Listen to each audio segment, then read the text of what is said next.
Soy Fernando Díaz Villanueva. Hoy es 22 de febrero de 2023 y esto es La Contracrónica.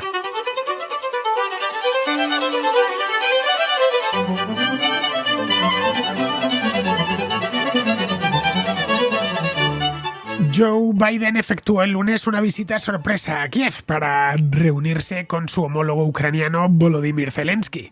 Bajo el brazo traía un paquete de ayuda de $500 millones, pero no viajó hasta tan lejos para eso. La visita tenía un componente simbólico doble. Por un lado, quería celebrar con un gesto muy visible el primer aniversario de la invasión rusa de Ucrania y, por otro, enviaba un mensaje a Vladimir Putin, un mensaje muy potente, paseándose por el centro de la capital de Ucrania, el país que sus tropas ocupan desde hace casi 9 años. Biden se refirió a Putin por su nombre, reunido con Zelensky en el Palacio Mariinsky, que es la sede de la presidencia ucraniana. Recordó que su guerra de conquista estaba fracasando y que la prueba estaba en esa misma sala donde se celebraba la reunión. En el plano militar, los analistas esperan que el paquete de ayuda prometido refuerce al ejército ucraniano, que anda escaso de munición. Necesita con urgencia proyectiles para su artillería, misiles antitanque Javelin, obuses y radares antiaéreos. El Departamento de Estado, por su parte, asegura estar listo para poner en marcha nuevas sanciones contra empresas e individuos relacionados con el esfuerzo de guerra ruso. Esas sanciones, una vez decididas, se consensuarán con los aliados europeos de la OTAN. Pero todo eso se podría haber hecho a distancia, por videoconferencia. Lo sorprendente de este lunes fue la presencia física de Biden en Ucrania, una ciudad que padece bombardeos con regularidad y que se encuentra a corta distancia de la frontera. Biden no es precisamente un hombre joven y necesitó muchas horas para llegar a destino. Esa fue la razón por la que la visita se mantuvo en el más estricto secreto.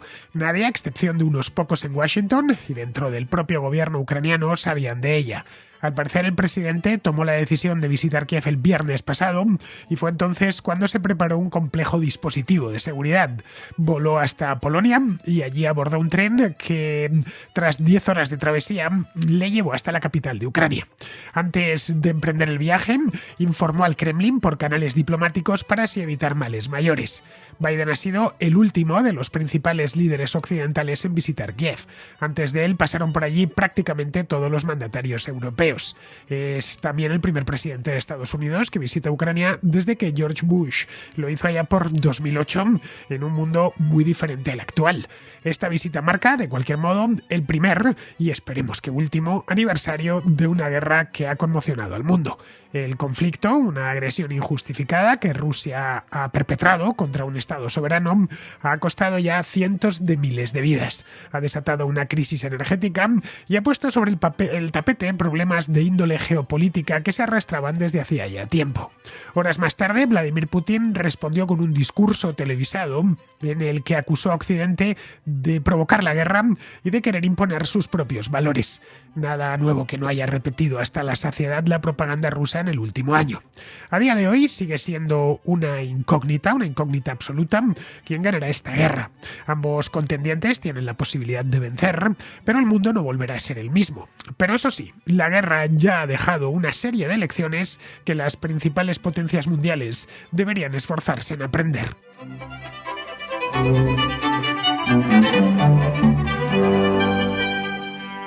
Dentro de 2 días, este viernes concretamente, se cumple el primer aniversario del comienzo de la invasión rusa de Ucrania.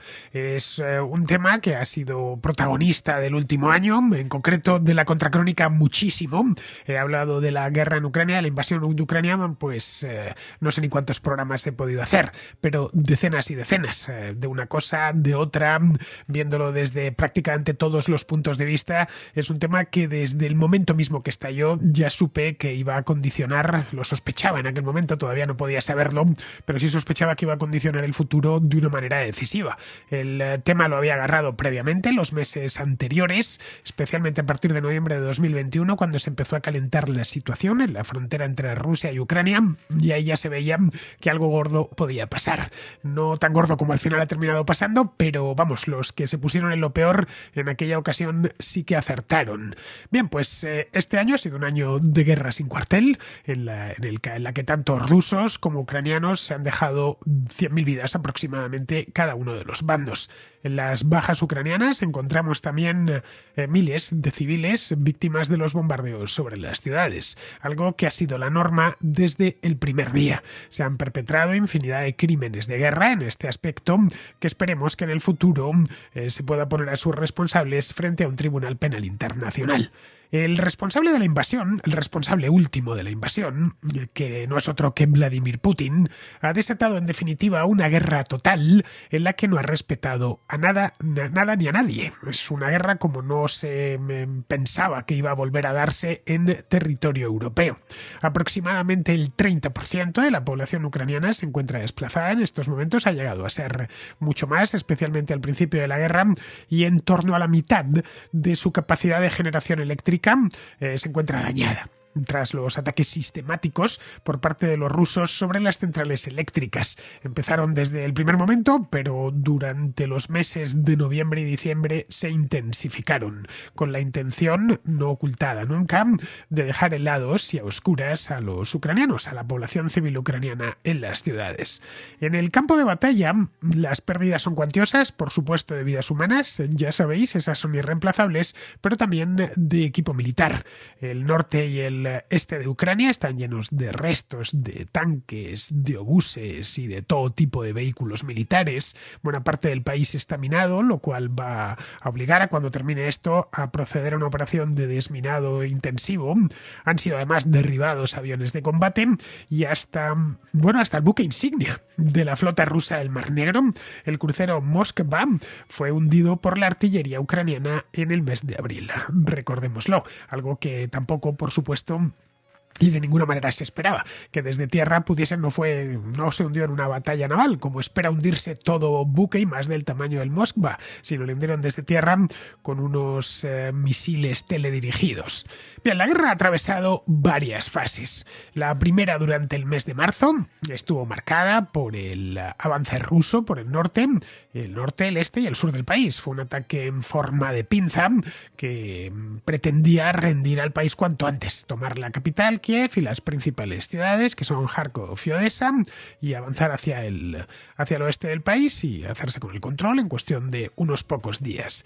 Pero los ucranianos resistieron el golpe, obligando a los rusos a cambiar de estrategia un mes después. En abril se replegaron los rusos del norte para concentrarse en el este y en el sur. Ahí quedó el asunto hasta que a finales de agosto arrancó una gran contraofensiva ucraniana en la que pudieron recuperar mucho territorio, alejar a los rusos de la ciudad de Kharkov, que es la segunda más grande de Ucrania, que se encontraba sitiada en aquel momento desde marzo, y retomar la ciudad de Jersón.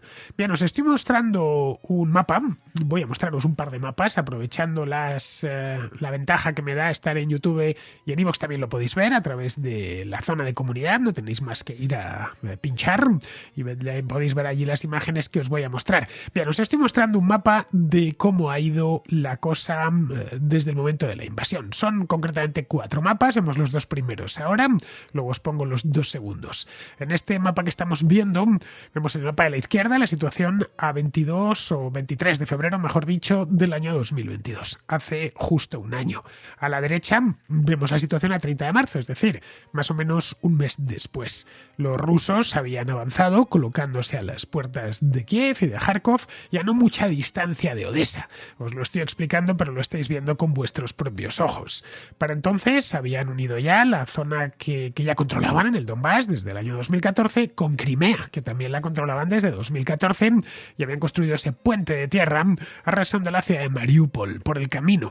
A finales de agosto, ya con el frente concentrado en el este, lo vemos en el segundo de los mapas, lo estáis viendo en este momento, la situación a 31 de agosto del año pasado.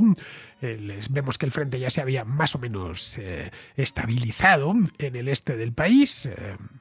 Vemos los rusos controlaban todo el oriente del país en un área que tiene forma de cuarto menguante, más o menos aproximadamente, y ahí ya había dado comienzo la contraofensiva, con la que recuperaron Jersón. Esto fue ya a principios del mes de noviembre. Jersón está en el otro lado del río Dnieper. Lo que consistió esa ofensiva fue alejarlos de Kharkov, cosa que consiguieron sin problemas, y bueno, no sin problemas, pero vamos, que los rusos en este aspecto se retiraron muchas veces a la carrera y luego posteriormente enviarlos al otro lado del río Dnieper, a la altura de Jersón. Ambos objetivos los consiguieron sobradamente. Luego la guerra se paralizó, no del todo, pero sí entró en una fase de estancamiento que es en la que nos encontramos ahora mismo. Esta última contraofensiva fue muy exitosa, consiguió enviar por el norte concretamente a los rusos hasta la provincia de Lugansk y dio muchos ánimos a los ucranianos. En septiembre Putin decidió anexionar una serie de provincias ucranianas que ni siquiera controla del todo, tal y como estamos viendo en el mapa que os muestro. Nadie por descontado reconoció esta anexión. Hoy la situación es más o menos como a principios de diciembre. Los combates han proseguido en torno a la ciudad de Bakhmut, está en el Donbass, pero sin avances significativos por ninguna de las dos partes. Bien, sobre estos dos mapas que os acabo de mostrar, estos 4 mapas, mejor dicho, esta ha sido sobre el terreno la guerra de Ucrania hasta la fecha. Ha dado, la verdad, bastante de sí. El año ha tenido muchísimos combates, algunas batallas, bombardeos infinitos, bueno, infinitos no, pero un montón de bombardeos dolorosísimos para la población civil. Se han perpetrado masacres, en fin, un año de muchísimo dolor para los ucranianos. Lo que ha dado de sí lo acabamos de ver sobre el terreno, estoy hablando. Por todo lo que ha sucedido, vemos que ha sido mucho y muy doloroso. Y por cómo se ha reconfigurado el tablero internacional, tanto en el aspecto político como en el económico, podemos ir sacando ya algunas conclusiones útiles sobre lo que ha pasado. Y a partir de ahí podemos empezar a imaginar el futuro, pero solo imaginarlo. No podemos tener la seguridad en ningún momento de lo que va a pasar.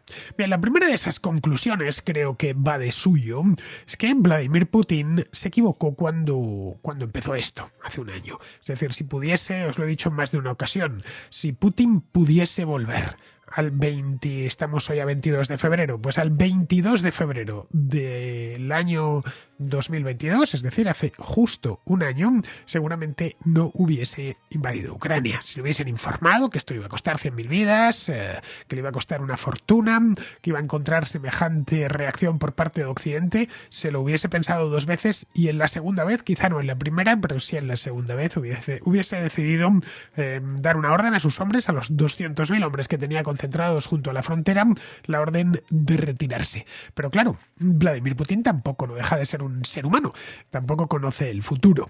Se equivocó, creyó que Ucrania sería pan comido, cosa de una semana o incluso menos, y va a ser algo tan rápido e indoloro, que es que ni siquiera lo llamó guerra, lo llamó y lo sigue todavía denominando operación militar especial. Durante este último año en Rusia ha estado terminantemente prohibido por ley, además, decir que la guerra de Ucrania es una guerra. Cualquiera dentro de las fronteras rusas tenía que referirse a ella como una operación militar especial. De lo contrario, se enfrentaba quien dijese guerra a 15 años, hasta 15 años de cárcel. Bien, calculó mal varias cosas Putin en aquel momento. Primero, calculó mal la voluntad de resistir de los ucranianos, por quienes sentía cierto desprecio, ya que unos años antes les había arrebatado Crimea sin disparar un solo tiro. Y después de arrebatársela, se la anexionó después tras un referéndum. Segundo, también calculó mal las posibilidades de su ejército, al que Putin tenía. No sabemos todavía si lo seguirá teniendo, desde luego no ha dicho que no, de cara a la galería sigue teniéndolo como tal, es decir, que tenía al ejército ruso como una máquina de guerra invencible. Esa sería la segunda conclusión. Y tercero, la respuesta de Occidente, que es una respuesta que seguramente no se esperaba.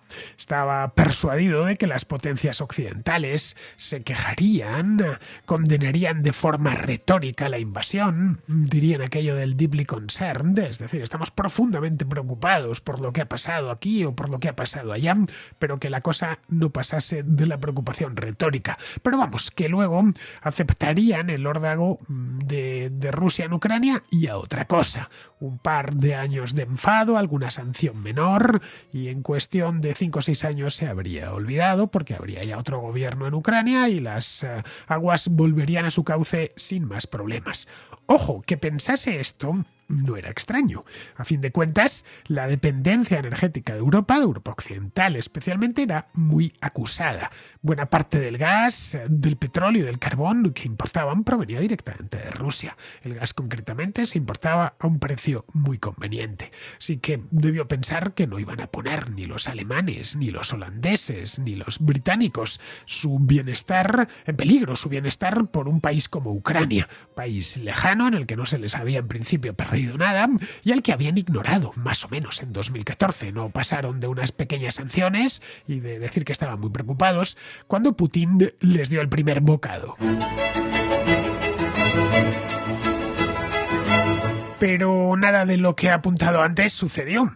A las condenas que fueron al principio retóricas, luego fueron a algo más, llegaron a Naciones Unidas y pasaron, pues yo creo que por prácticamente todos los parlamentos importantes de los países importantes del mundo, también de los menos importantes. A nadie le gustó, o a casi nadie, pues yo creo que excluyendo aliados muy muy cercanos, poco menos que países clientes, le hace la Siria de Bashar al-Assad o la Bielorrusia de Lukashenko, la Venezuela de Nicolás Maduro, el resto de países del mundo, incluyendo países como la India o como China, no se mostraron a gusto con una decisión como la de Putin de invadir a su vecino. Bien, pues en las condenas, las hechas en Occidente estoy hablando, esta vez le siguió una batería tras otra de sanciones económicas. Las mayores y más importantes sanciones económicas que se han puesto a un país en toda la historia, nunca, en toda la historia de las sanciones. Esto ha aislado económicamente a Rusia, la ha desconectado de sus principales socios comerciales, que eran los países europeos. Los efectos de las sanciones son un veneno que actúa de forma lenta pero implacable, como bien saben los iraníes, por ejemplo. Están haciéndose sentir poco a poco y sus secuelas durarán mucho tiempo, especialmente las secuelas de tipo energético, porque Europa Occidental está desacoplándose a gran velocidad, mucha más de la que se pensaba, del que un día fue su principal proveedor de energía, especialmente su principal proveedor de gas. Putin tampoco contó con que la OTAN respondería con la determinación que ha terminado haciéndolo. Tampoco es extraño, aquí no podemos juzgar a Putin pensando que no estaba en sus cabales, estaba perfectamente en sus cabales en aquel momento. Tenía motivos de peso para pensar que los europeos no harían nada y motivos de peso para pensar que la OTAN tampoco haría nada. La OTAN había salido corriendo de Afganistán a la carrera solo unos meses antes, a finales de agosto del año 2021. Es decir, no había pasado ni un año desde que salieron los estadounidenses y sus aliados corriendo, porque es que fue así. Están ahí las imágenes, los vídeos, hasta un atentado. Los talibanes les atentaron contra los soldados estadounidenses en el aeropuerto de Kabul. Le di una cobertura, como sabéis, aquel mes de agosto bastante grande a aquella historia y anticipé que esto iba a generar problemas. Lo que no sabía es que los problemas se iban a presentar casi a renglón seguido. Es decir, que era fácil concluir en aquel momento que la OTAN era ya una organización en crisis terminal, que había cumplido poco antes 70 años de edad, que estaba vieja, que no tenía un cometido claro, que además ni siquiera sus propios miembros se la tomaban en serio. Había pasado Donald Trump cuestionándose incluso la pervivencia de la propia OTAN. Una parte de sus socios, especialmente los europeos, habían apostado por un pacifismo un tanto naif, reduciendo al mínimo los gastos militares, en algunos casos incluso por debajo del 1% del PIB. Así que nada, hacía pensar que una organización tan debilitada fuese a intervenir.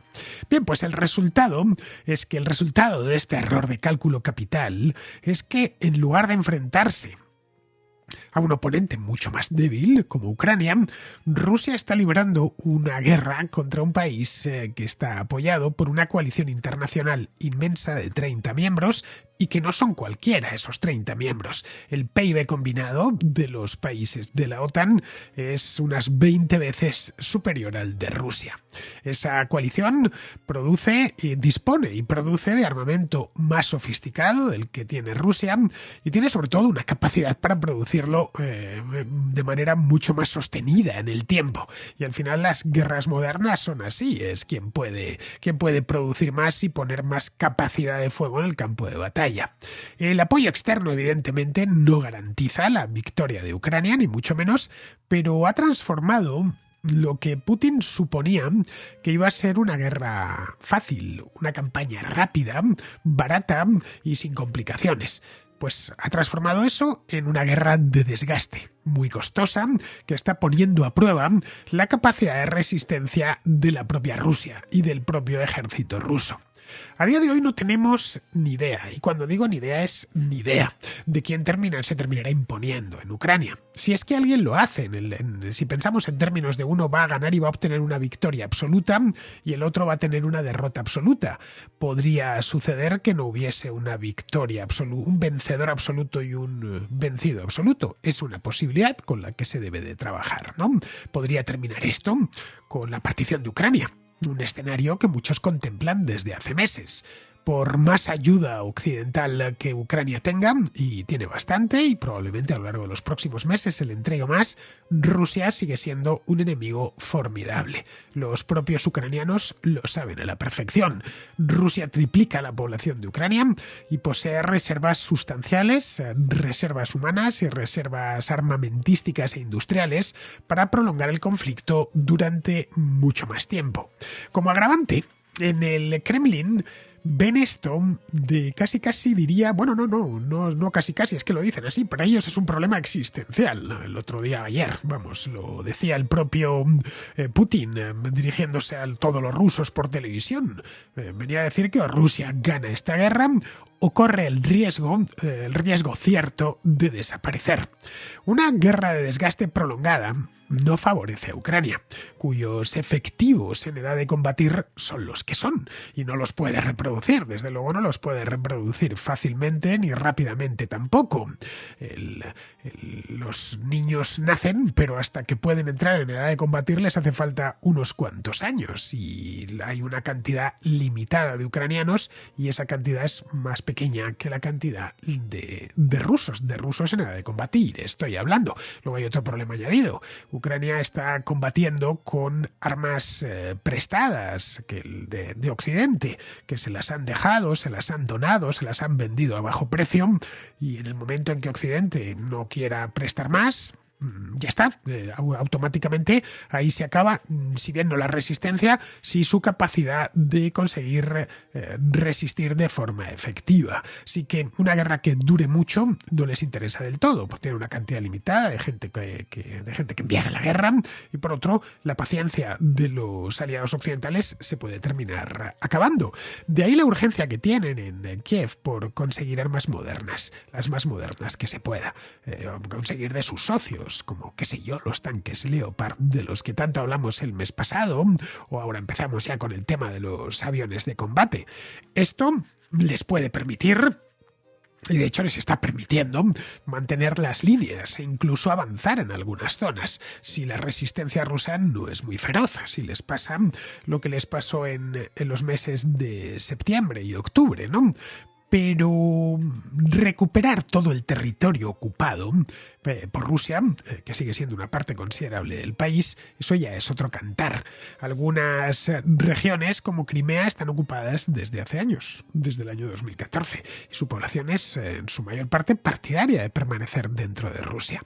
Llegados a este punto, el conflicto podría escalar además de forma descontrolada y que Putin ya le diese por emplear armas nucleares, que es otra posibilidad que hay que tener en cuenta.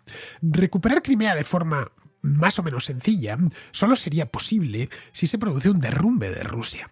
Ese derrumbe se daría en el caso de que hubiese un cambio político en el Kremlin con la salida de Putin y la llegada de otros dispuestos a firmar la paz, cualquier paz, por dolorosa que ésta fuese. Algo similar a lo que sucedió no muy lejos de allí, en la ciudad bielorrusa de Brest-Litovsk en marzo de 1918, cuando los bolcheviques alcanzaron la paz por su cuenta con las potencias centrales entregándoles todo lo que pidieron. ¿Podría suceder algo así? ¿Podríamos encontrarnos ante un Brest-Litovsk en el año 2023 o 2024? Por poder se podría, claro. Cuando no se sabe el futuro, prácticamente el abanico de posibilidades está abierto. Puede suceder un montón de cosas.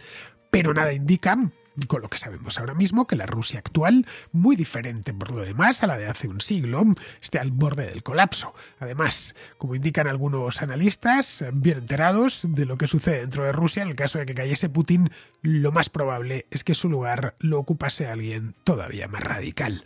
De modo que no sirve de gran cosa fantasear con un derrumbe que seguramente no se produzca. Entre tanto, y hasta que las dos partes estén completamente exhaustas, lo que tenemos por delante es más de lo mismo. Los ucranianos tratarán de mantener el tipo y avanzar todo lo que les permitan las nuevas armas y capacidades tecnológicas que reciben desde Occidente. Una guerra no se acaba hasta que no se dispara el último tiro y se sientan las dos partes a acordar los términos de paz. Pero a menudo se tiende a proclamar vencedores antes de tiempo. Los estadounidenses, por cierto, son expertos en eso. Cantaron victoria en Vietnam, en Irak, en Afganistán. Todavía estoy recordando lo de Irak, lo de misión cumplida, aquello en el portaaviones, en el Golfo Pérsico. Hasta que se dieron cuenta de que esas guerras no podían ganarlas. Procedieron entonces a repliegues, por lo general desordenados, que lo que provocaron fue que se perdiese la fe, especialmente entre sus aliados, su capacidad de resolver ciertos problemas. Es cierto que esta vez ningún ejército de la OTAN está presente sobre el terreno, una sabia precaución que se tomó hace un año y que se debe mantener. En la guerra hay que procurar siempre mantener la cabeza fría, especialmente cuando no estás librando esa guerra en persona. Pero los gobiernos occidentales ya han hecho la apuesta y deben sostenerla. De lo contrario sería aún peor. Deben mostrar unión y fortaleza para que cuando llegue la hora de sentarse a negociar, los ucranianos dispongan de bazas suficientes como para conservar todo o la mayor parte de su territorio, independizarse ya por completo de la influencia rusa e incorporarse a la comunidad de estados occidentales. En un mundo ideal, Rusia debería seguir por el mismo camino, pero me temo que la enfermedad del etnonacionalismo que padece su gobierno y buena parte de su población tardará mucho tiempo en remitir.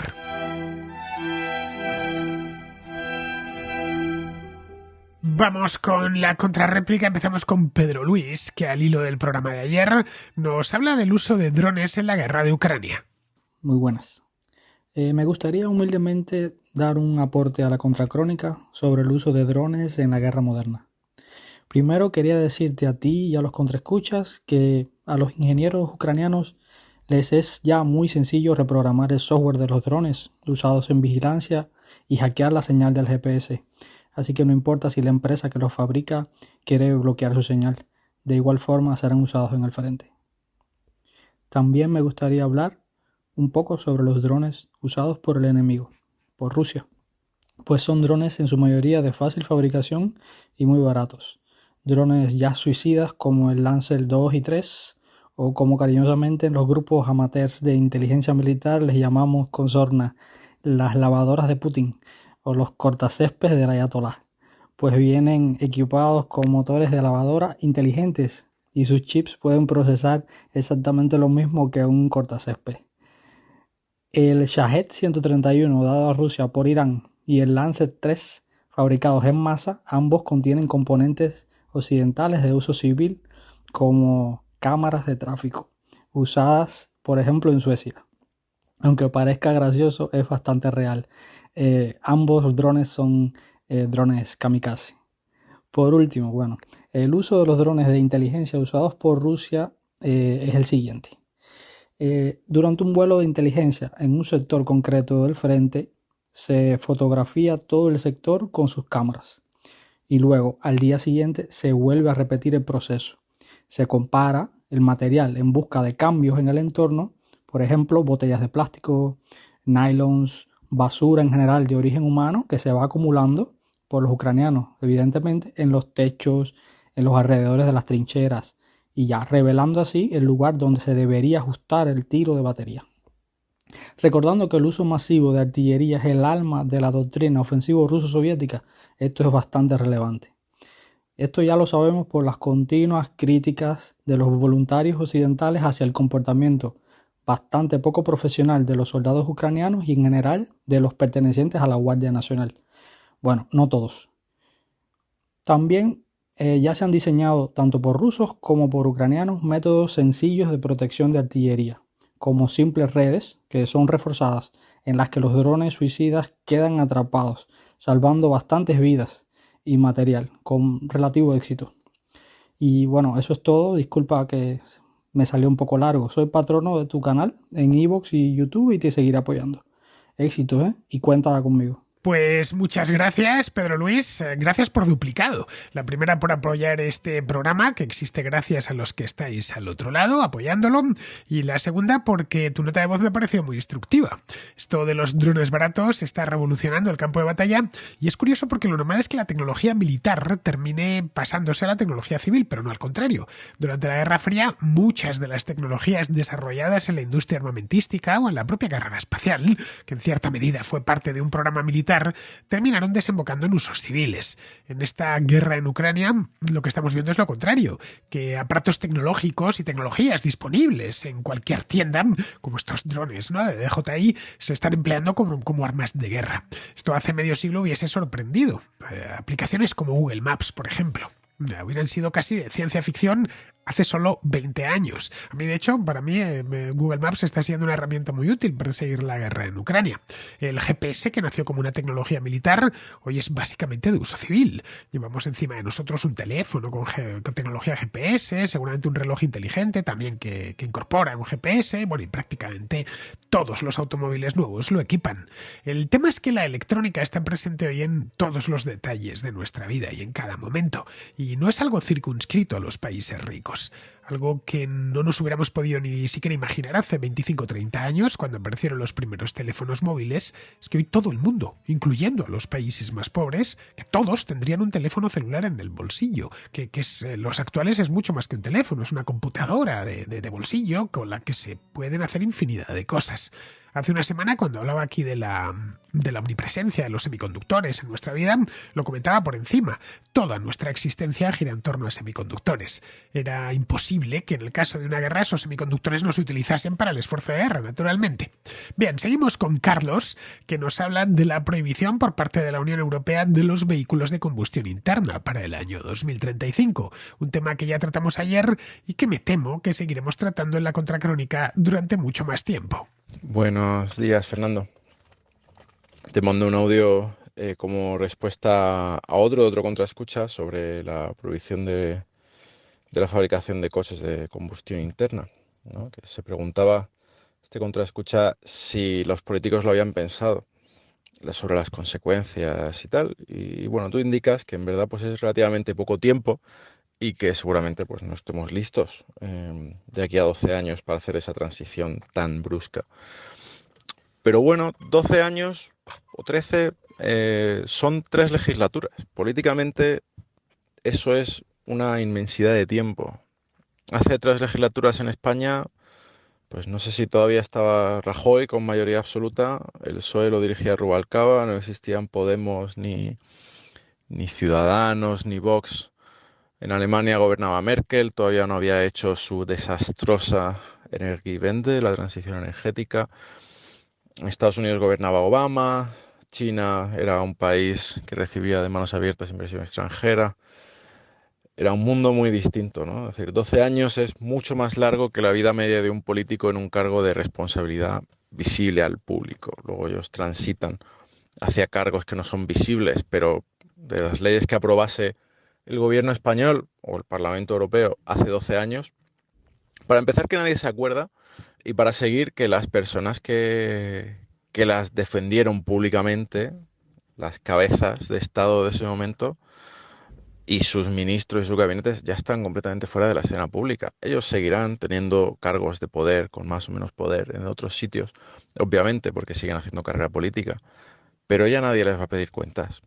Entonces, esta decisión de ahora es una decisión puramente estética, porque de aquí a 12 años pueden añadir una infinidad de excepciones, que es seguramente lo que harán, sobre todo para lo que es transporte. Mencionaba el contraescucha una furgoneta para obra, transporte de mercancías y personas tendrá excepciones infinitas con diésel. Añadirán incentivos para la transición, gastarán miles de millones en investigación. Pero bueno, las personas que lo han votado ahora, pues se llevarán la imagen. A lo mejor les beneficia de cara a las siguientes elecciones, según donde estén en su ciclo electoral las personas que lo hayan defendido. Pero de aquí a 12 años no nos acordaremos de ellos, absolutamente. No estarán en la política de cara al público y no pagarán ninguna de las consecuencias. Ese será el problema de otro. Y eso es lo que piensan ellos. Están ahora prohibiendo la exportación de diésel de Rusia, pues el siguiente paso es prohibir la fabricación de vehículos diésel. ¿Cómo se gestionará eso y qué pasará? Pues ya será problema de otro. Lo más probable es, como dices tú, que al final el tener un coche privado se acabe convirtiendo en un bien de lujo, porque estas cosas no incentivan la inversión en lo que quieren ellos, que es los coches eléctricos y la infraestructura eléctrica, porque aunque pongan una ley, si no hay mercado, no hay mercado, pero sí que desincentivan, matan completamente la inversión en las infraestructuras actuales y sobre todo en mantenerlas. ¿Quién va ahora a mantener una gasolinera sabiendo que de aquí a 12 años a lo mejor ya no tiene negocio? ¿O quién va a abrir una gasolinera nueva? ¿Quién va a seguir mejorando los motores diésel? ¿Quién va a seguir mejorando los coches de combustión interna, la eficiencia, la comodidad? ¿Quién va a seguir bajándoles los precios? Nadie. Porque de aquí a 12 años se te acaba el chollo. Así que, si esto se mantiene, seguramente nos esperan un par de décadas de degradación de lo que tenemos, porque no se invierte en mantenerlo, y de mucho retraso en lo que se supone que va a sustituir. Así que pues esa puede que sea la siguiente crisis que nos toque a los millennials. Bueno, como siempre, muchísimas gracias por tu programa y un abrazo. Efectivamente, Carlos, 12 años es una eternidad en política, quitando a líderes autoritarios o dictatoriales como Vladimir Putin, Lukashenko, Daniel Ortega, bueno, el propio Hugo Chávez, que de seguir vivo, yo estoy convencido que seguiría mandando. Quitando a esos es complicado que en una democracia un mismo mandatario supere los 12 años en el poder. Hay casos, pero son los menos. La política es muy efímera, aunque quienes se dedican a ella piensan que cuando han llegado al poder eso ya va a ser para siempre. En 2011, es decir, hace justo 12 años, es cuando llegó al poder Mariano Rajoy, a finales de aquel año, las elecciones del 20 de noviembre de aquel año.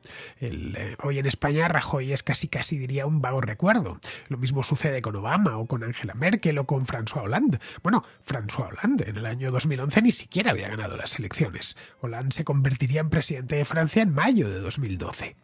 Hace 13 años, el presidente francés en 2011 era Nicolas Sarkozy, del que muchos seguramente ni siquiera se acuerdan. Pero lo que se acordó el otro día en el Parlamento Europeo, aunque ya no estén los mismos que lo han votado, sí que tendrá consecuencias a medio y largo plazo, por lo que comentaba ayer.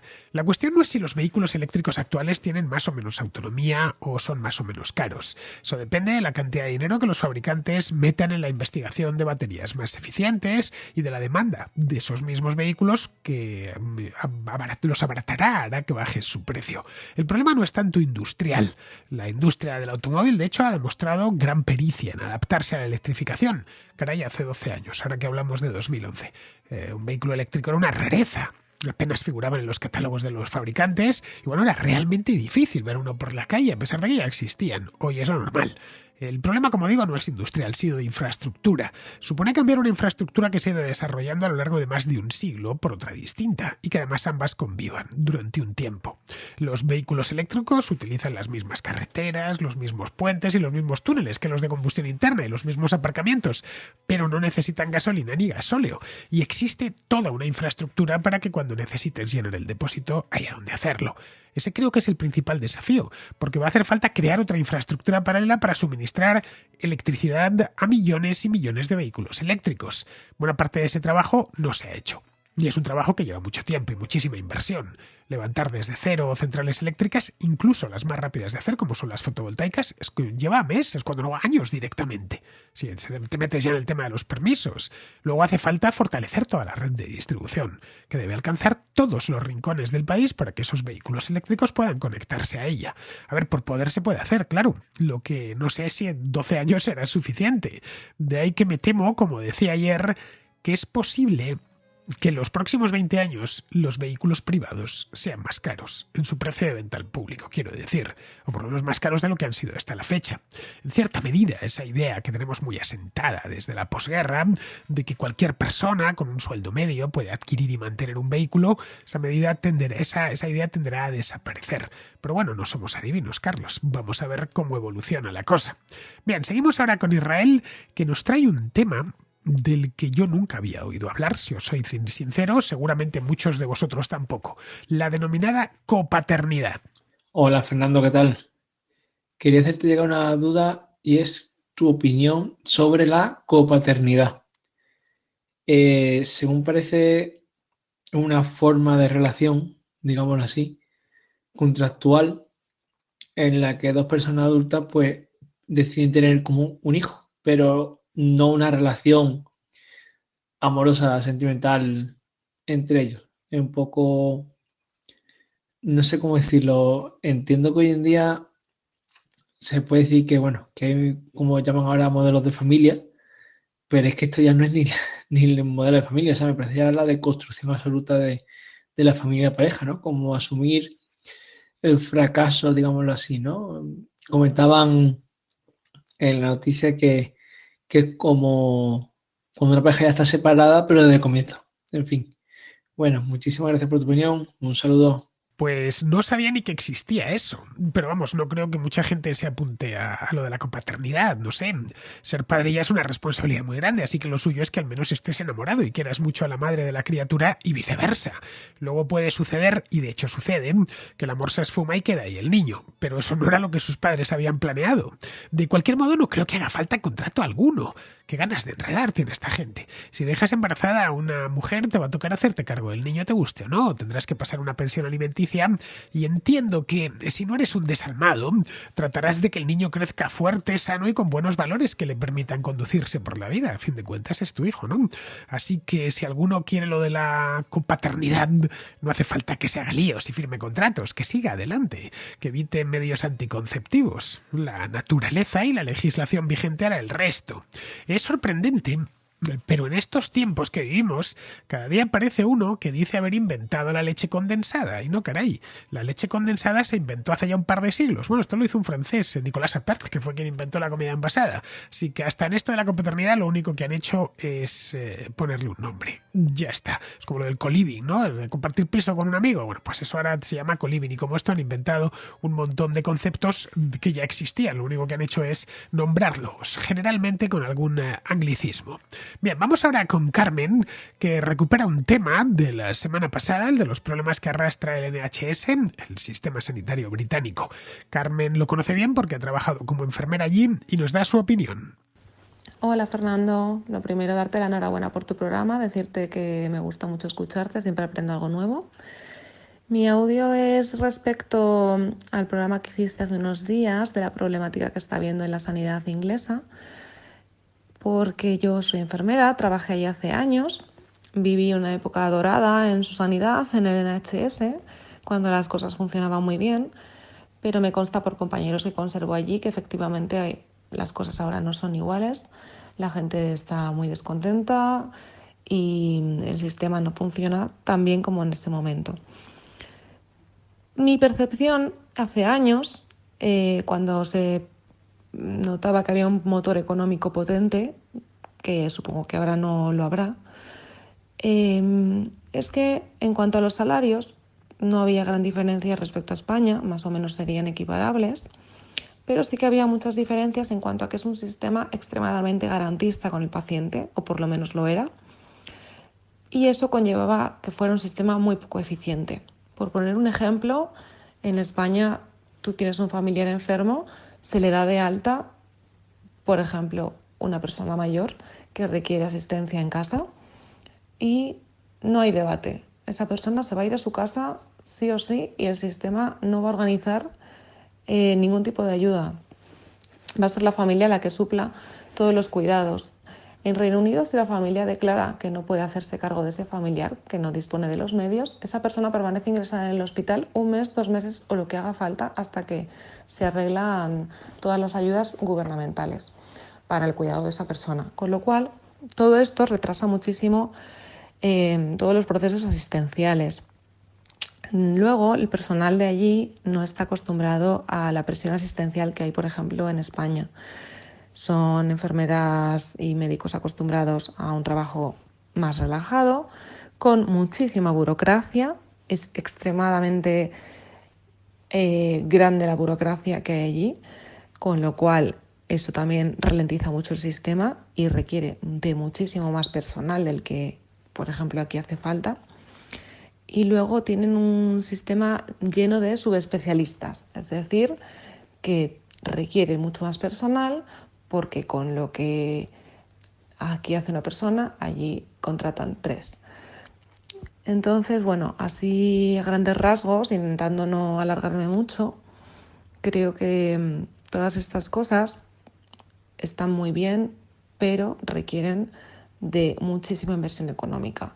Por lo tanto, en el momento en que Reino Unido no disponga de la cantidad de dinero que invertía hace años, evidentemente es un sistema fallido y que tiene que cambiar porque es insostenible. Esto lo comentaba el otro día en el programa que le dediqué al NHS británico. El sistema es extremadamente costoso, el sistema sanitario británico, vamos, el NHS. Y cuando las cosas no van bien desde el punto de vista económico, cuando no hay dinero, como sucede ahora, o cuando hay exceso de trabajo, que también es el mismo caso, pues como sucede desde la pandemia, el sistema tiende a colapsar. Es en definitiva lo que está sucediendo y lo que viene a explicarlo todo. En el Reino Unido, ya lo comentaba en Contraescucha el otro día, se mantiene a muchísima gente en el hospital que quizá no debería estar ahí, sino en su casa. Eso tiene una buena parte de las camas ocupadas y explica que las ocupaciones hospitalarias ronden, pues eso, el 95, el 98%. Pero no quieren renunciar a eso, así que hacen falta más hospitales y más profesionales. Eso cuesta dinero, que es lo que no quiere gastar el gobierno de Rishi Sunak, porque ha gastado mucho durante la pandemia y además tienen la inflación disparada. Bien, pues con esto, queridos amigos, terminamos ya la Contracrónica de hoy. Es un placer siempre teneros al otro lado, pero mañana no habrá Contracrónica, porque voy a estar fuera de Madrid y no voy a poder hacer la contra ya que no tengo el estudio a mano. En principio regresaré este viernes, así que hasta este fin de semana pues no nos volveremos a escuchar. Lo que sí voy a tratar de hacer es, como mínimo, un vídeo de viajes que subiré a mi canal de YouTube. Para enteraros dónde voy a estar no tenéis más que seguirlo. En mi canal de YouTube, quiero decir, es Díaz Villanueva, es decir, mis 2 apellidos. Bueno, queridos, nos volvemos a escuchar dentro de 3 días.